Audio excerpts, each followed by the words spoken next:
Hi, this is Andy Hoffman of CryptoGoldCentral.com, the sound money blog of the 21st century, in which I write daily of my vision of the future of money, in which Bitcoin is the center of the universe. Try my free 7-day trial membership and contact me at ahoffman@CryptoGoldCentral.com to arrange cryptocurrency or precious metal consultations.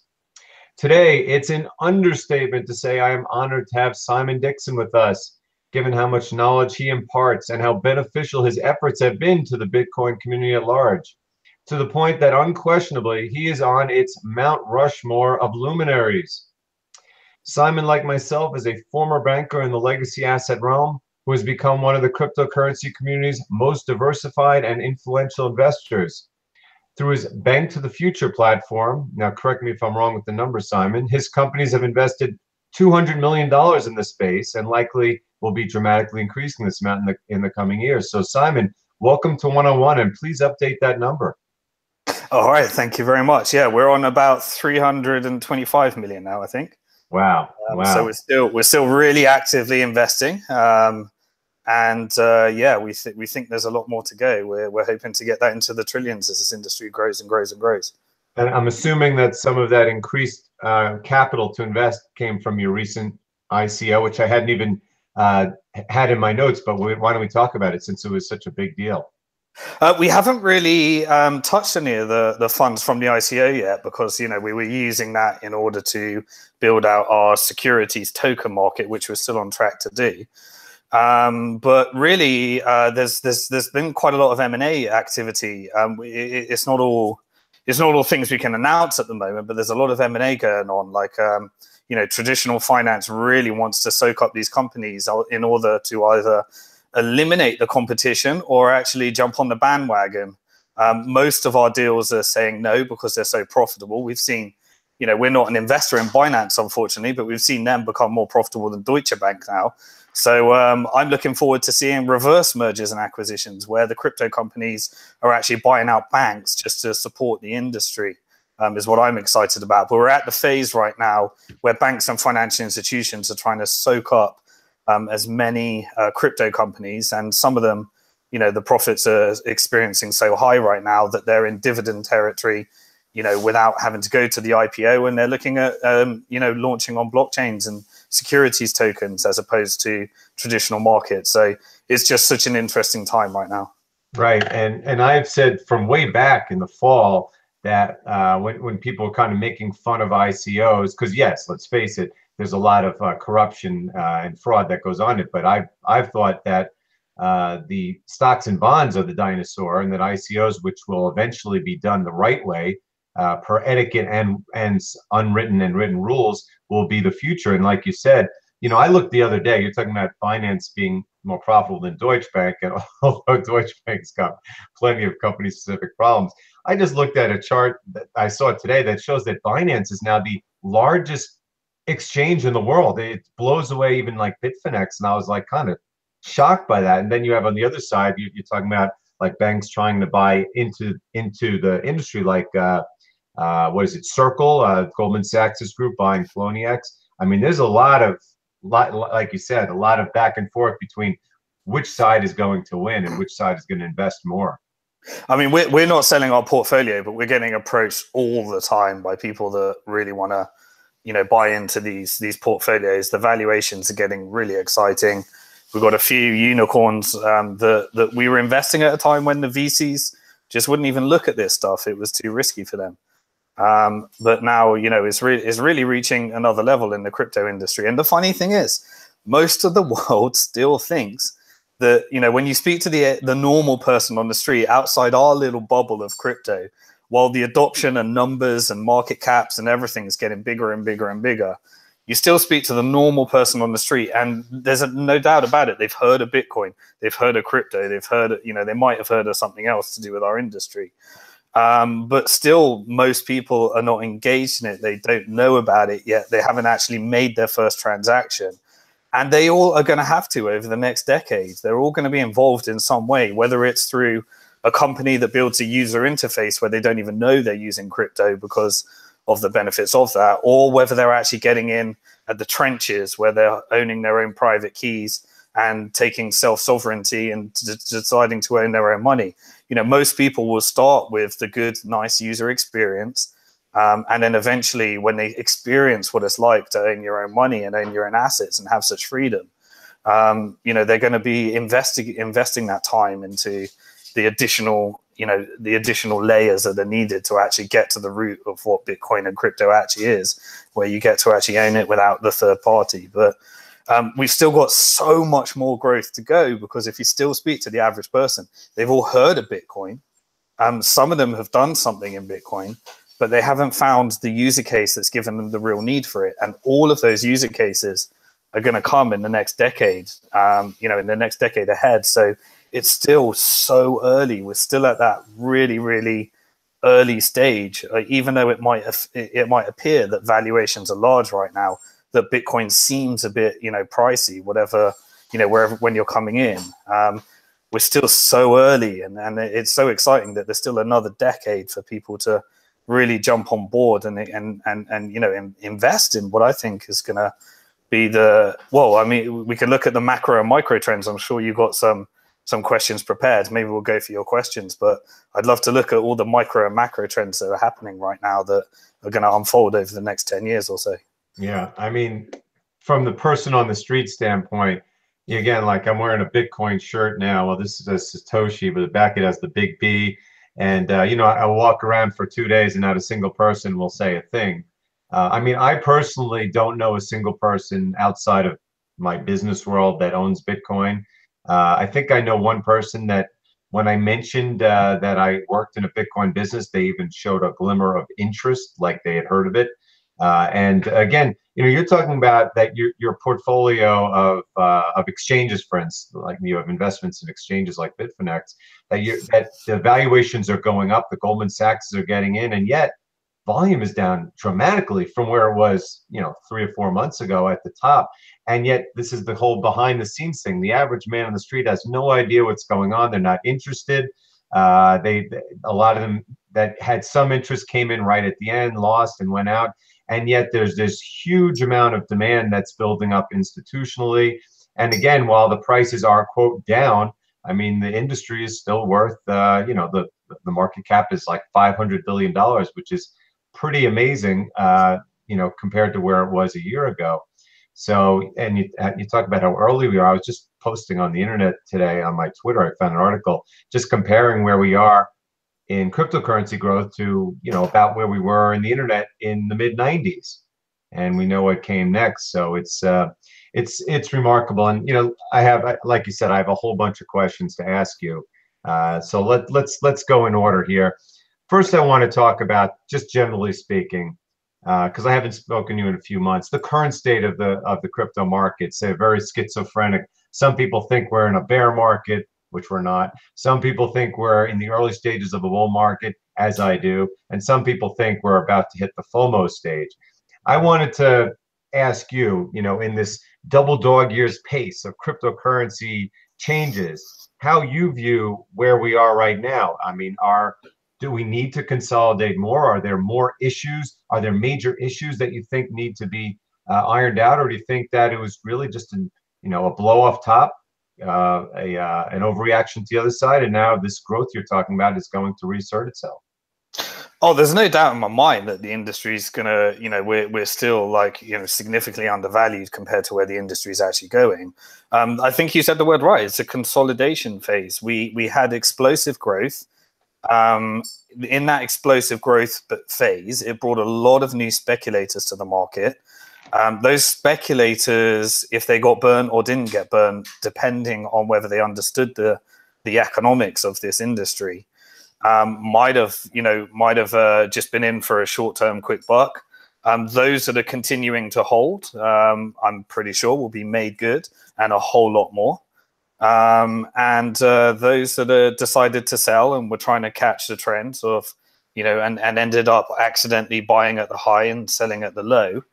Hopefully they'll use that as an opportunity to learn more about this industry and then actually take some money off the exchange, rather than actually holding those Bitcoin on the exchange, waiting for, the next price pump. Hopefully they'll take it off, get a hardware wallet, learn how the economics work, or something will happen in their country where they actually find a need for it, whereby, you know, we've got economic uncertainties that are going to happen all around the world, and with every one of those, it creates a new user case for why you should be owning your own money, spending your own money, and understand the economics. So we're in that consolidation phase. I don't really care what happens, you know, in the next few months or so. What I care about is that we're getting more and more adoption, and more people are finding out about this. More and more user cases are being built, and that's exactly what I see on the ground. We see the technology progressing, we see more user cases being built, and we see an ever increasing you know, desire and need to actually build on top of this technology, as well as use all the different user cases that are coming through. And so really, I think 2018 is a year when, you know, a lot of these asset classes, you know, there's enough desire from all the traditional investment industry now to figure out how they're going to adapt to this large amount of wealth that's been built in crypto. And so the cold hard reality is that the early Bitcoin adopters became very, very wealthy. The early people that invested in Ethereum became very, very wealthy. And those who were speculating some of their Bitcoin and some of their Ethereum in ICOs during the bubble also became very, very wealthy. So we kind of had three waves of wealth being built. Now that wealth, while the market cap might go from 800 billion to 400 billion, and a lot of that wealth is halved, but so much of that wealth is looking for diversification and looking to invest in the industry that means so much to them, that was responsible for changing their entire financial future. You know, we had lots and lots in 2017. We had so many young people become wealthy because they were speculating in the crypto industry. And they're taking some of that wealth and they're deciding what they want to do with that next. And, you know, for the first time, if you look, a lot of those young people that, while, you know, that we could focus on the problems of these young people that were speculating on these cryptocurrencies, but either they learned a cold hard lesson in investing and that things don't happen that fast in a normal market, or they actually started focus on savings and investing for the first time in their life. If you look at their trajectory of where they were going prior to this, you know, they were probably at college or something. They were probably taking on student debt. The financial system was benefiting from their student debt. They were trying to sell them insurance products, so the insurance system was benefiting from that.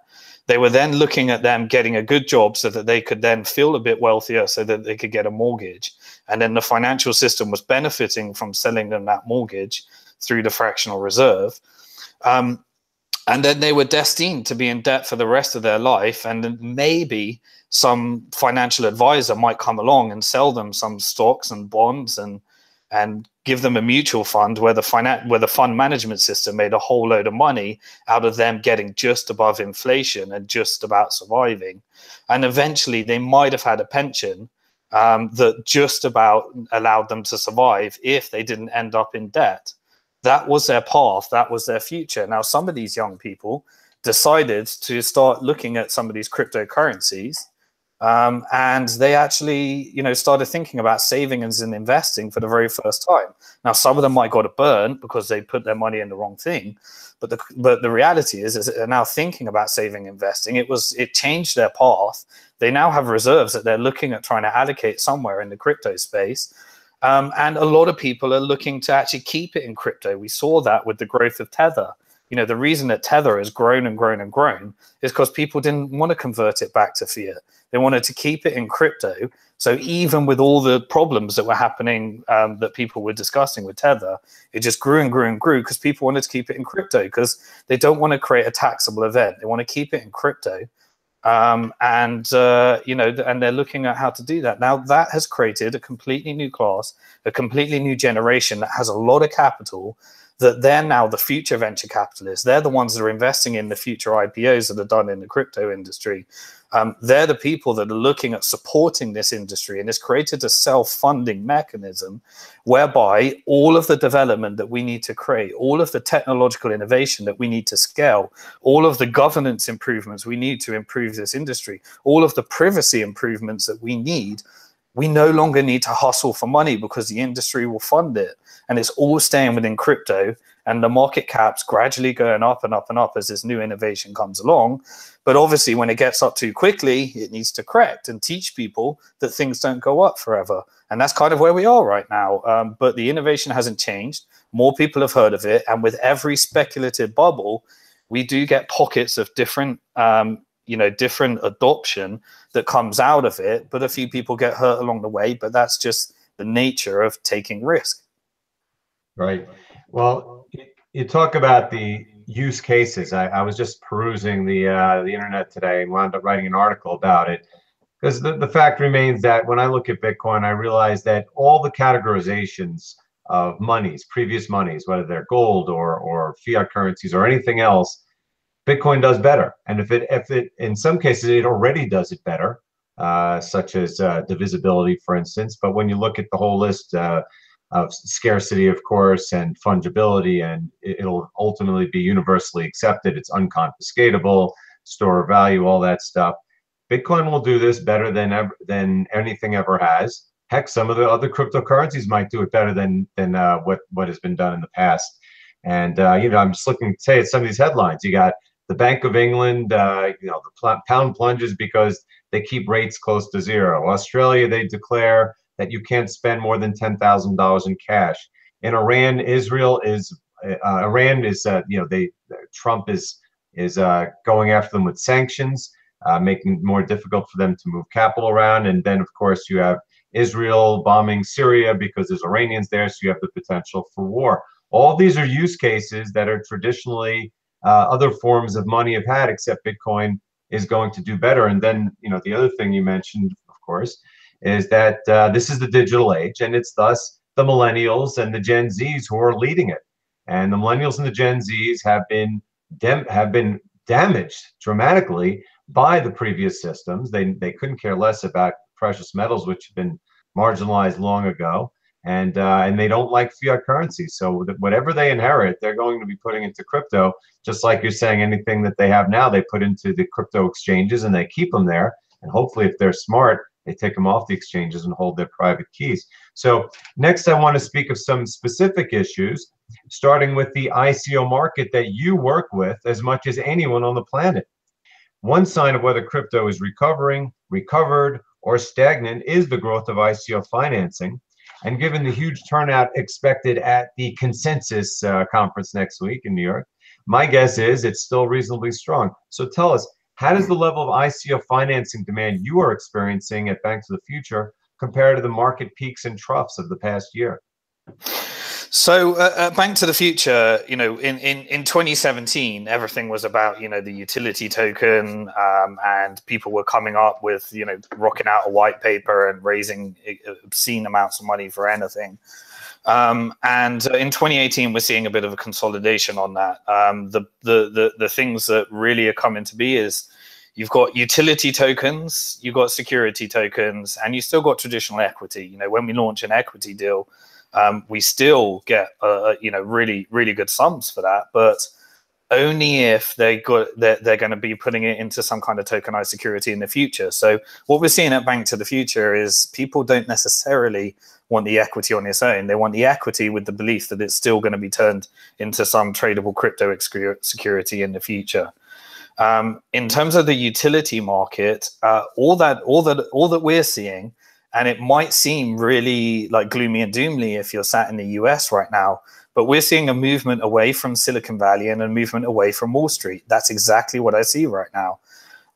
We see more and more companies that are coming to us and they're saying to us, they're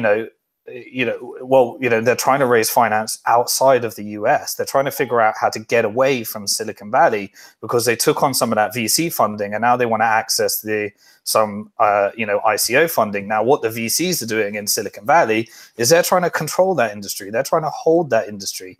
They're now investing in tokens instead of some, the forward-thinking ones. But they're all, they're negotiating themselves really on, bad discounts and things like that, which are just really nasty practices. And the companies are then coming along and saying, well, if I get this VC to invest in my token, they want a 90%, 75% discount.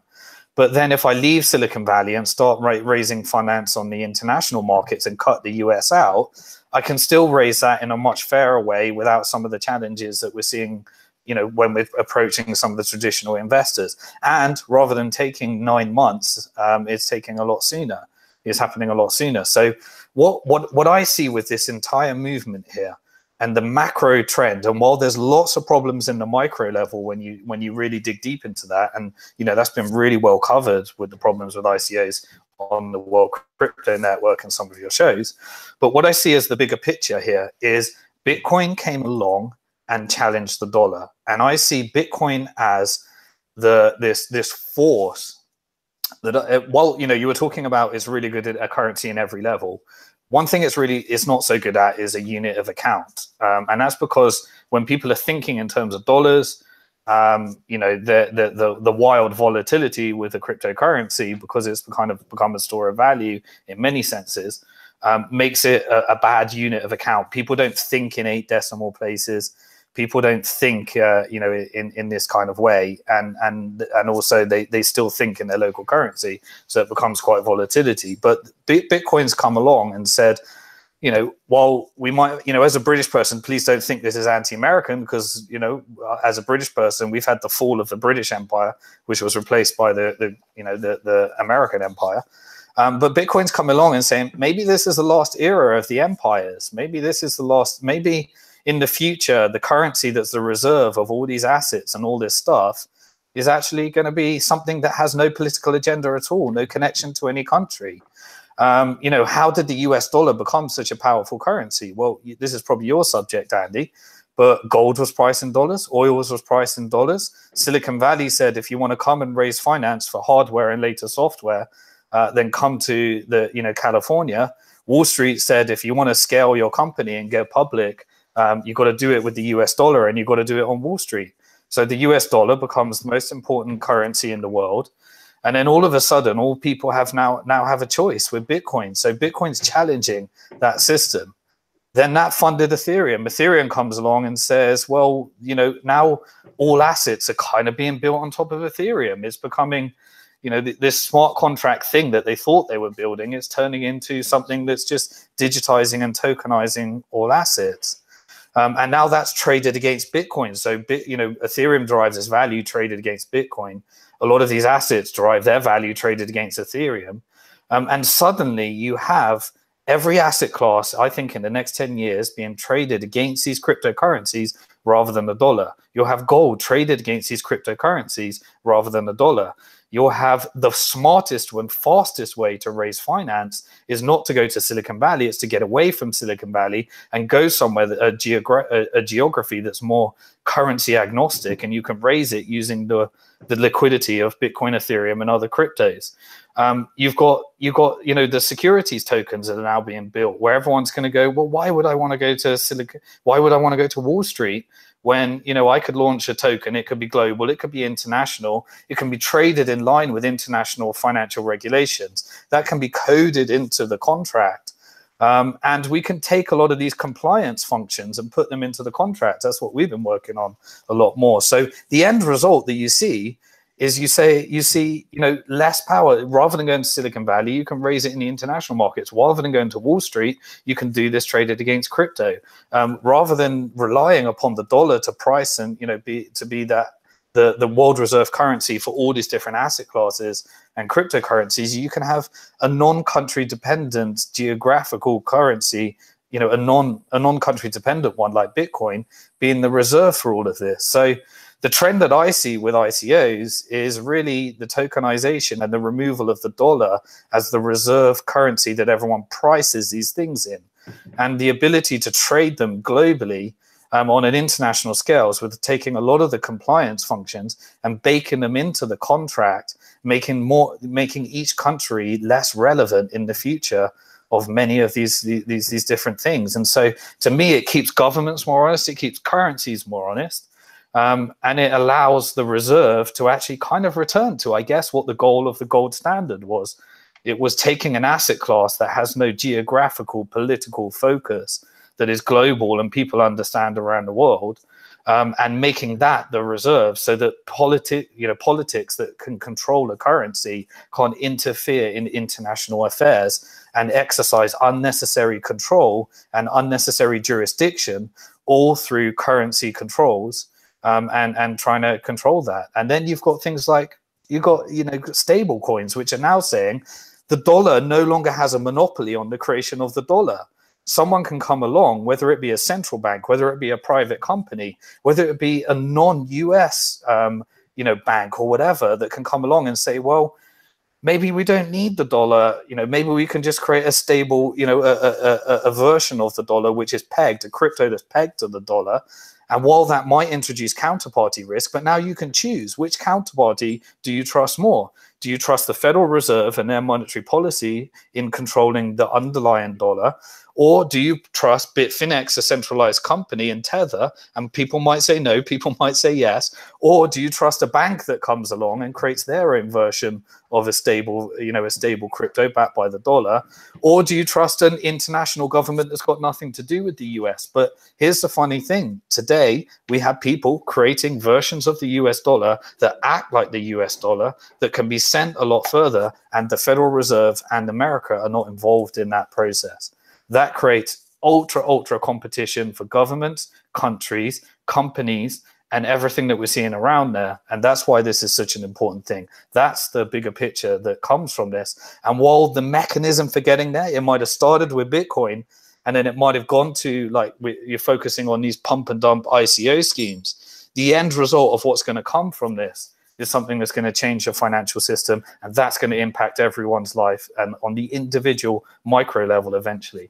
Yeah, you're amazing, Simon, because, if there was a GIF right now of people like standing up and applauding, it's like whenever I do an interview with you, it starts out a little slow, and then you pick up steam, and then you have this crescendo of brilliance, and I'm just in awe. Because, and if I was going to title this show, it might be, who do you trust more, Bitfinex or the Fed?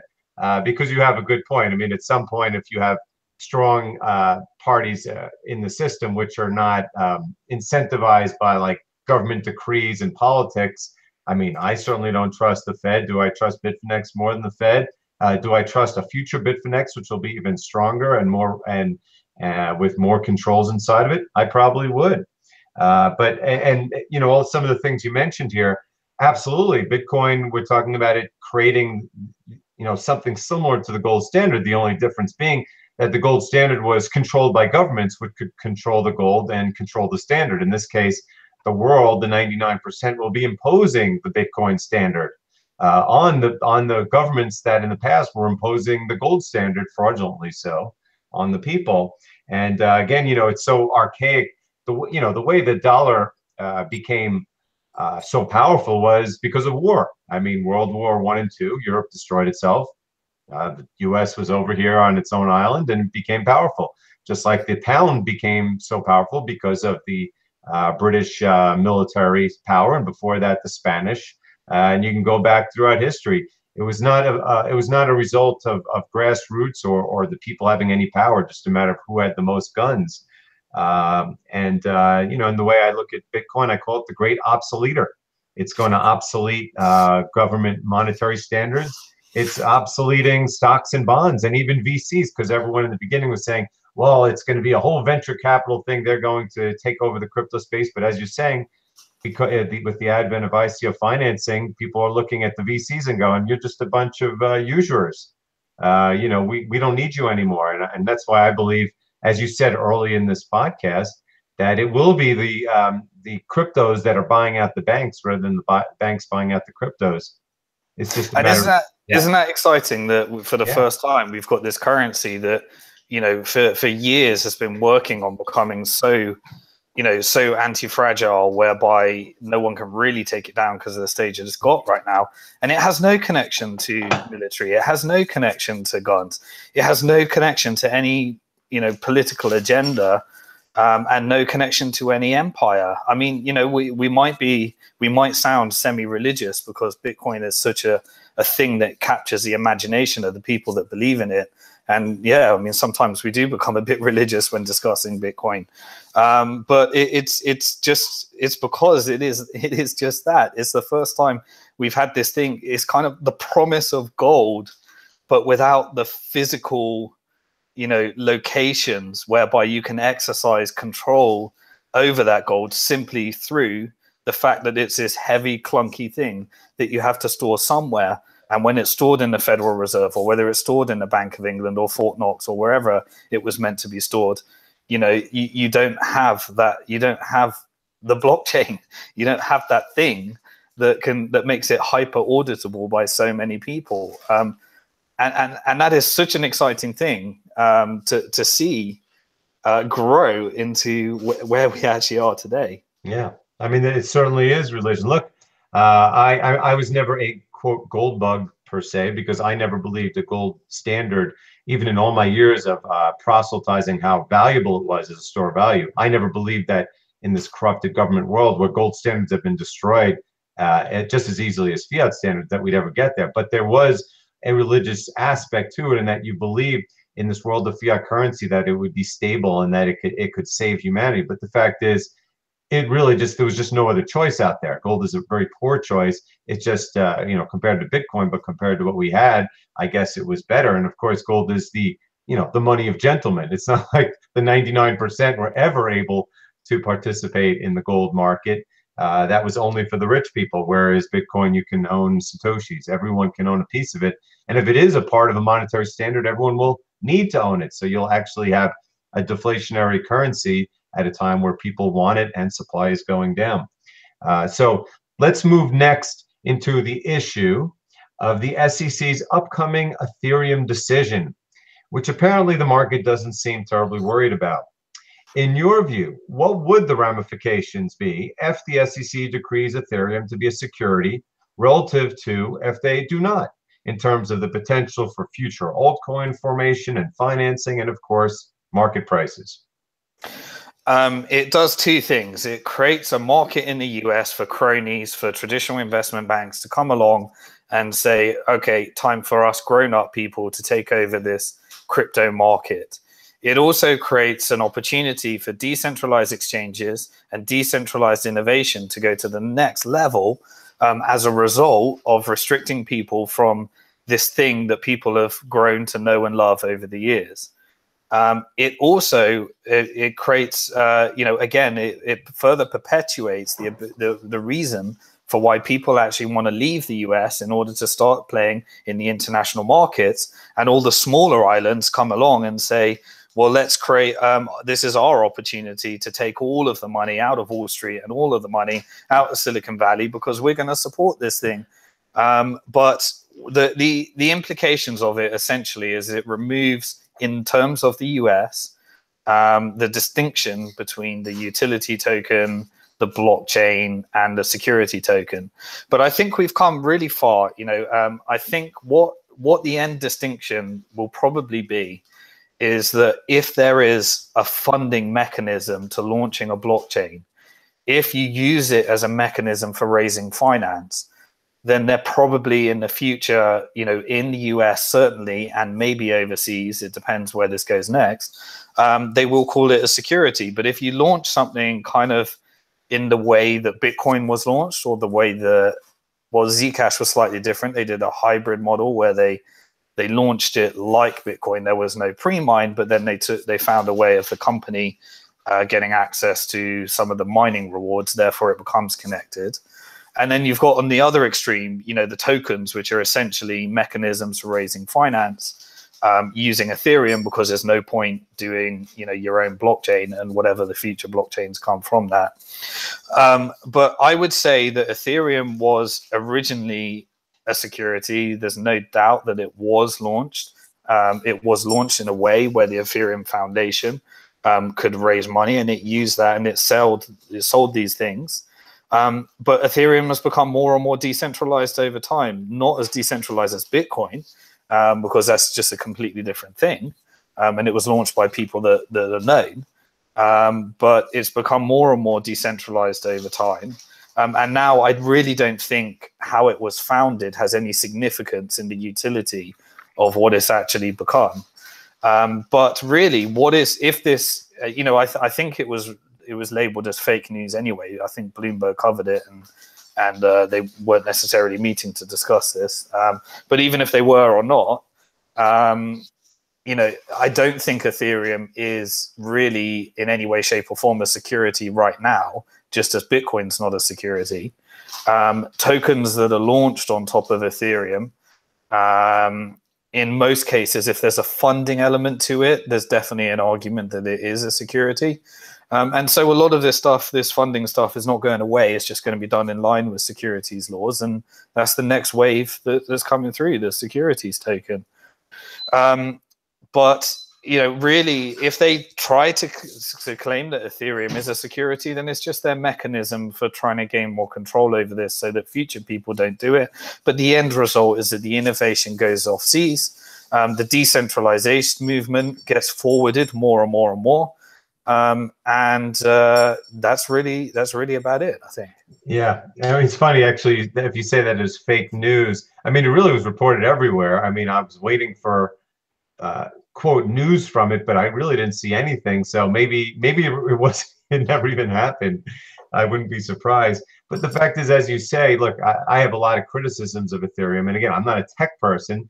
There's just some things about it that I don't like. But the fact is, yes, the money was raised at some point in a security-like fashion, but it's not a company. It's certainly not for profit. If it's a company, please tell me what it is exactly they're trying to accomplish. So it's not like they don't have stockholders' balance sheets, earnings expectations, nothing. The money was raised, probably a lot for development, and now it's, pardon the pun, it's in the ether. And I think Ethereum is a lot more decentralized than people want to believe. They want to pin it on Vitalik, but it is a protocol that circulates the planet and can be used by anybody. So I agree completely that, yes, if they called it a security, the next Ethereum wannabe would be a little scared to try to raise it with the centralized person doing the raising. But I agree completely. And then I think this was more a warning to the EOSs of the world. You might be trying to create the next Ethereum, but we got our eye on you this time. Yeah. And again, the U.S. government, or any government, particularly the U.S. though, because they're still the leading Western financial powers. They have to be careful. First of all, they saw what happened when the Chinese tried to ban cryptocurrency exchanges. Heck, they haven't even really done it yet. I mean, it completely backfired on them. The price went up. The people kind of laughed it off. And now, that was way back when you didn't even have SegWit yet. You didn't have the scaling debates finished. I mean, Bitcoin is a lot more secure than it used to be, and so is Ethereum for that matter. So if you make decrees like that, you are just kind of, poking a stick at a very powerful beehive. And like you said, it can go overseas. The U.S. is just 4% of the world's population. It's not like if you can't do an offering of a cryptocurrency in the United States that ends it. So I think that the governments are kind of a little bit deer in headlights right now, especially because, look, the prices are down, so they don't feel it as much of a threat. I just can't see why a government as prominent as the U.S. would want to, stick their neck out on something like that at this point. Yeah. I mean, I haven't done the actual research on these stats. I'm sure someone has. But I just seeing what I see, everyone around me involved in this industry is hiring like crazy. The job creation that's coming as a result of this industry, as a result of Bitcoin, as a result of Ethereum, as a result of ICOs, as a result of all the other blockchain crypto innovation, is I would imagine double digit growth every single month. More and more bankers are leaving the financial system and working with a crypto startup. And it's a source of wealth and a source of jobs that so many countries are seeing right now. And it's why every week you see a new announcement of, Binance moving to Malta, or this company moving to this country, or this government is looking to support it, or Bermuda's looking to do this, or Puerto Rico's looking to do this, or Isle of Man's looking to do this. The reason is because they see this as their huge opportunity to take all that job creation, to take all that wealth creation, to take all that growth, and actually, be a part of it and not have necessarily the dollar behind all that, where they're fueling the growth of another country, just like, China trading with US is kind of, they ended up in a situation where China was dependent upon the US as the importer for all their exports, and they had to invest in the treasuries in order to make sure, the treasury bonds, to make sure that the economy stays alive, so it's still thriving. And even if you have crazy political relations between China, Russia, America, Middle East, whatever it may be, the kind of the currency is what's like holding that together. But now let's do that with a currency that can't stronghold you, that can't say, well, if you don't support this currency, we are going to drop bombs in Syria or whatever it is, or whatever's going on. And I might be completely deluded, and maybe in the future, like, Bitcoin becomes this evil thing that young people create conspiracy theories and laugh at us, at old people, at how we were the Rothschilds of the future. And maybe that's coming. But what I see right now is a decentralized network that's powering, so many political changes that no one knows, that very few people are actually seeing right now, which is what's creating the lower valuations compared to the trillions that this, I believe, is eventually going to be. Well, put it this way, my Wall Street instinct, honed over a long time, is kicking in right now. If Simon is even close to correct, and I'm betting he is, that we are seeing double-digit growth each month in the hiring practices of cryptocurrency-related entities, Bitcoin at $9,000 is cheaper today than it was at $1,000 a year ago. That's my comment. So next on that topic, let's talk about Bitcoin adoption with quotes around it, given how broad and ambiguous the topic can be. From my observation, a 200-day moving average of more than $10,000, or roughly $170 billion market cap, is indicative that Bitcoin's digital gold use case is indeed gaining broad institutional momentum. Also, the level of interest in, say, the Lightning Network, which actual users like Francis Puglia tell us is dramatically increasing. Throw in the increasing regularity of 1+ megabyte blocks, the steadily increased usage relative to Bcash, and the complete lack of any material FUD topics. And it would appear that Bitcoin adoption is indeed growing strongly, irrespective of its enigmatic price movement. So under this microscope, Simon, how do you view the current pace of Bitcoin adoption relative to the end of 2017? Well, I mean, it's a really strange subject to discuss, because everyone's got a different definition of what adoption means. If you're talking about adoption as a medium of exchange, then it's always been slow. I remember, in 2011, when all those discussions were being made about trying to get all these stores to accept Bitcoin and trying to get the world to use it as an alternative to PayPal. And it's always been an uphill struggle. I mean, it's been growing. We're investors in BitPay, and they did go from a couple of hundred merchants to tens of thousands of merchants, and their numbers are growing. But it's never quite hit that adoption cycle. It's kind of just been steady growth.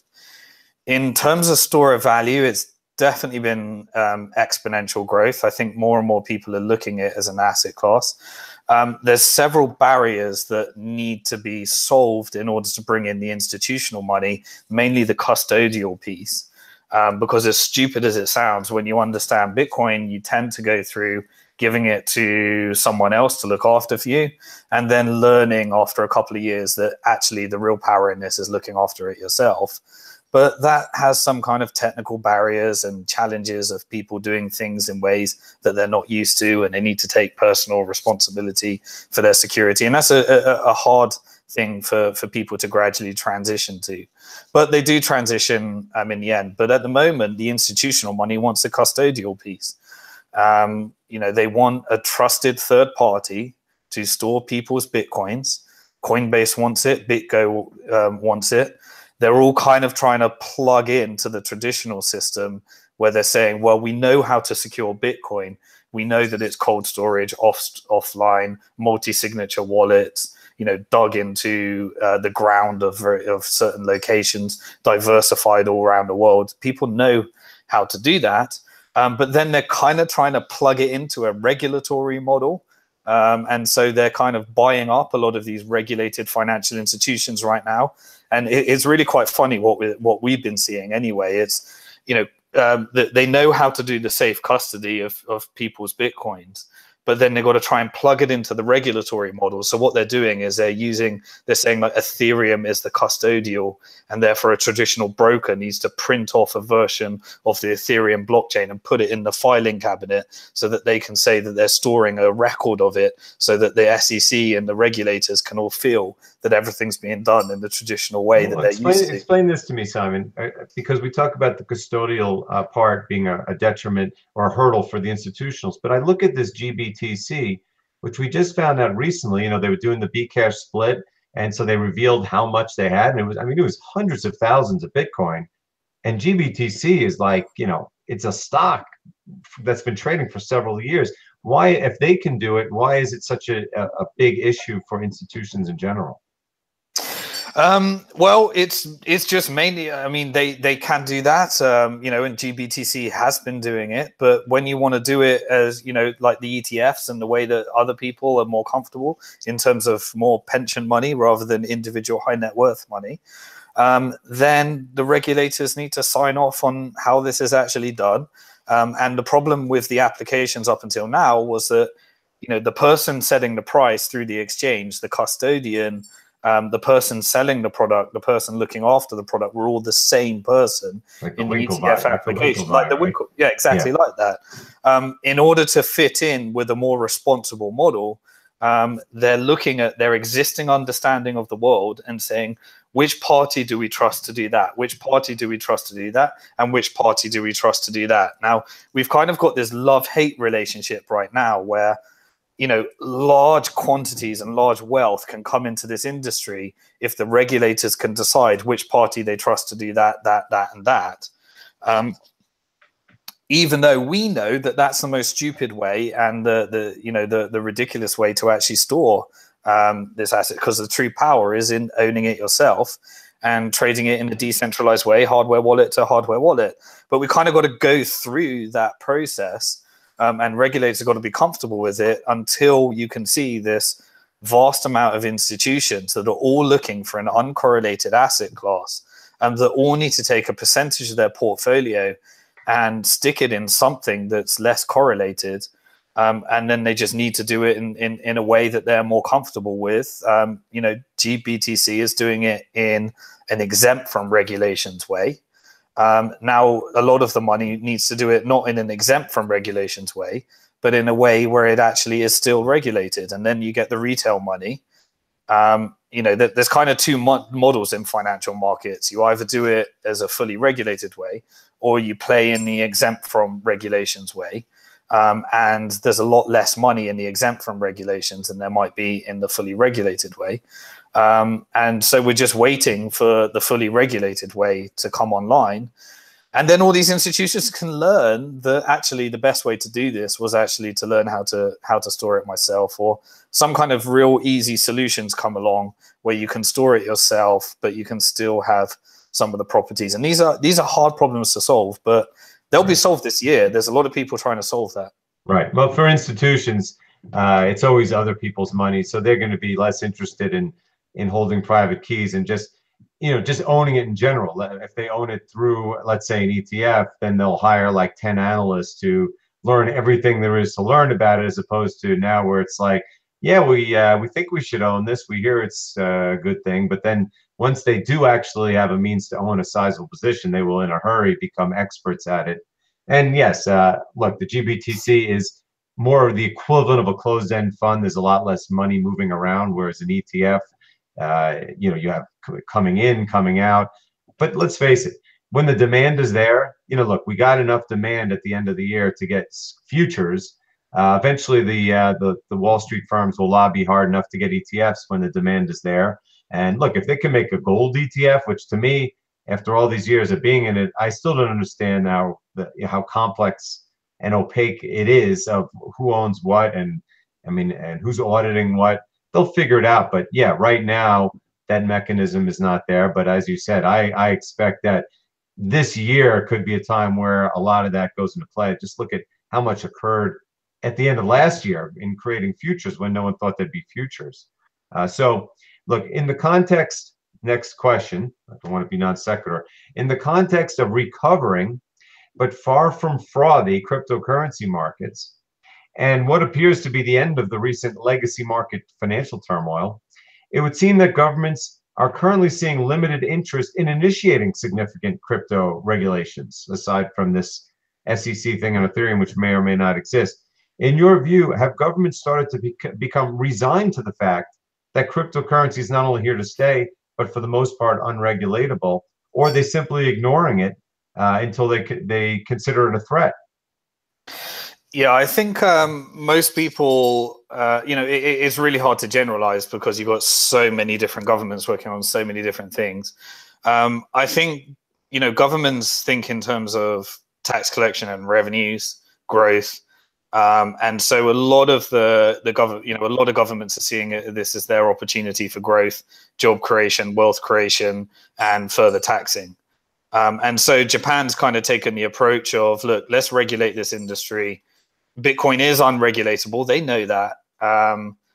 Then let's regulate the exchanges. Let's regulate the intersection between fiat and crypto so that we can get the data, we can get the tax revenue, and we can get the growth.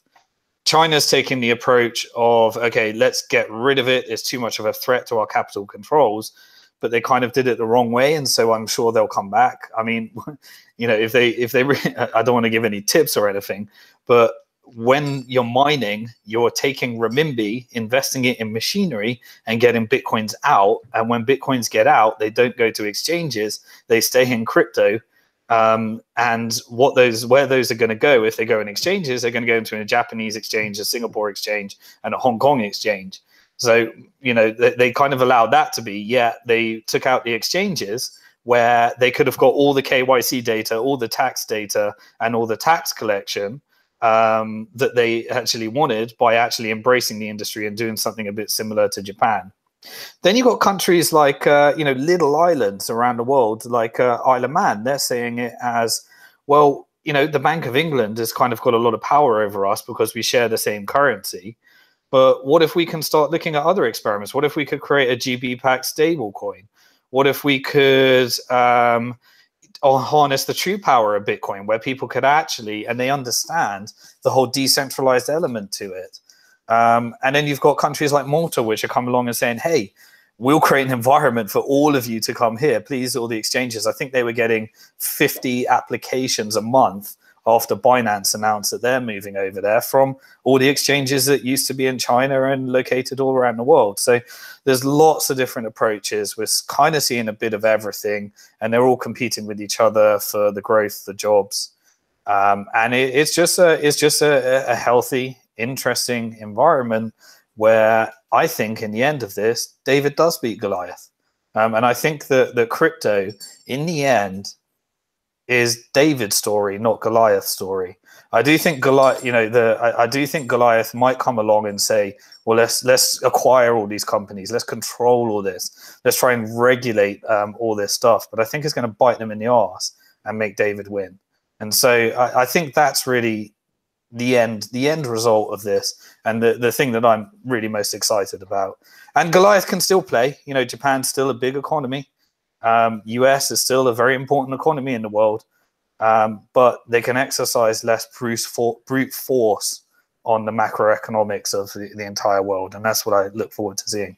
Yeah, I mean, look, Japan could pay off its debt, the biggest debt in history, if it's doing what I think it's probably doing behind the scenes, which is simply to acquire Bitcoin. And when it comes to what governments are doing, there's too many governments out there. It's not because there's no governments don't control any cryptocurrency, trying to regulate a cryptocurrency in one particular country when there's 180 other countries that have. I mean, when you think about all the collusion that goes on in the G20 and the central banks, who would be colluding regarding cryptocurrency? There's no government or government bloc that can have any real material power. And when you're talking about Bitcoin, it's something that's completely decentralized. What exactly would you be regulating?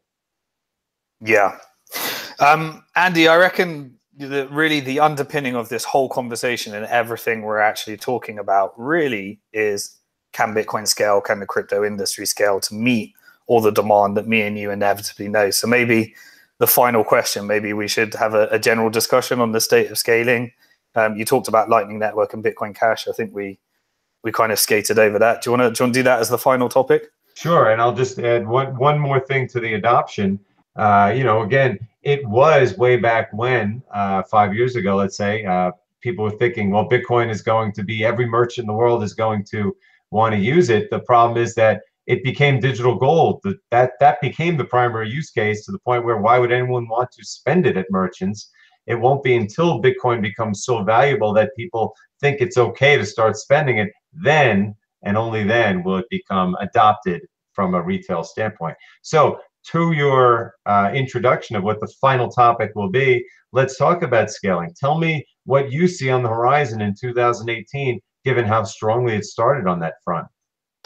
Okay, so my appeal to the crypto community in the current state of crypto is trying to reset people's memories and thoughts and emotions about what's really happened in the past, because the scaling issue has become ultra emotional, fraught with connections to people that they have disconnects or connects to, all sorts of psychological scars that are really dictating how people debate this and look at the future of how we scale.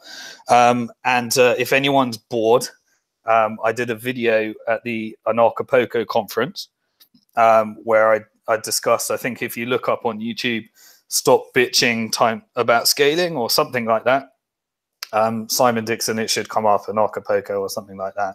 And that was my message to the crypto community. I then went over to Japan and I had a debate with Roger Ver, which was a very unproductive debate in the end. There wasn't really much debating, but that's on YouTube as well. And what I really want the community, and the end message of that was saying, I think the end result of all of this bitching and moaning and us all slandering each other and hurting each other and trying to troll each other is that the banks end up winning in the end. I don't think that's ever going to happen, but we've really created a bit of a facade within the industry. I think we need to call for more unification. And I think if everyone was thinking upon this from scratch, they would come to a realization that I came to, and that is as follows. Bitcoin, BTC, in my perspective, is the most important thing that we've ever seen. We're not going to get another one. We need to figure out how to scale Bitcoin BTC, and there's different thoughts of how to actually do that. I don't think the jury's out whether the Lightning Network is the solution. We don't know that yet. I'm really grateful to be able to see that, and we've got some of our portfolio companies that are actually building on top of the Lightning Network, like Kim.com, who's looking to scale, content, the ability to pay for content, and he's building Lightning channels on top of the Lightning Network, and he's got the hundreds of millions of users from his previous businesses in order to really test whether something like that scales. I'm also not convinced, and I've seen all the arguments for why bigger blocks is not really the solution. But what I think we should really be grateful for is that now we have the opportunity to actually see whether bigger blocks can scale or whether Lightning Network can actually solve it on the second layer. And the reality is if we took the emotion out of it, none of us actually know. We just have thoughts and now coming more and more empirical evidence about how to scale. It might be both, but my call to the Bitcoin community is if we took some of the emotion out of it, my hope is that if it turns out that bigger blocks is a solution that might help, now we've got empirical evidence, then we wouldn't have the ego to actually screw up BTC and not actually look at these solutions, as well as all the layer 2 things. And if it does cause more centralization, then great. We've got other chains to watch, whether it creates more centralization. We've got the people that can build innovation on top of the Lightning Network, and I hope we can derive a user experience that leads to off-chain scaling in different user cases. But I want everyone to understand the health of the place that we are right now is that now we can actually learn from each other, learn from other chains, and make sure that BTC, the most important chain, implements the right solutions based upon what actually happens. And now the debates and the arguments can really be over. And my call to the crypto community is just build. Pick whatever that is interesting, whatever you think is the right solution, and build around it and show the world how we can scale. We've got great solutions. We've got great minds around here. We are scaling, and there's different ways to actually achieve that roadmap. And I really think there's a healthy position that we're in right now to determine what is the path to scale. And let's implement them all, and let's learn from what works on the most important chain, BTC. Right. Well, look, even we'll add a very diplomatic note to this, because as you know, I have been one of the biggest critics of Bcash, but mainly because not because they're trying to do something different, but because they were trying to harm Bitcoin's reputation in the process. That's not fair to me. I don't like that. But the bigger picture is, for all of us that are listening, that the big battle is not Bcash versus Bitcoin, it's crypto versus fiat. And I'd much rather have fiat currency leaving the legacy system to go into Bcash than the opposite. The more money the more capital that comes into this space, especially now, as you say, that we have stable coins, the more that it's going to stay and grow, and the less you'll need on-ramps from the legacy financial system, because it'll stay in here and get bigger here.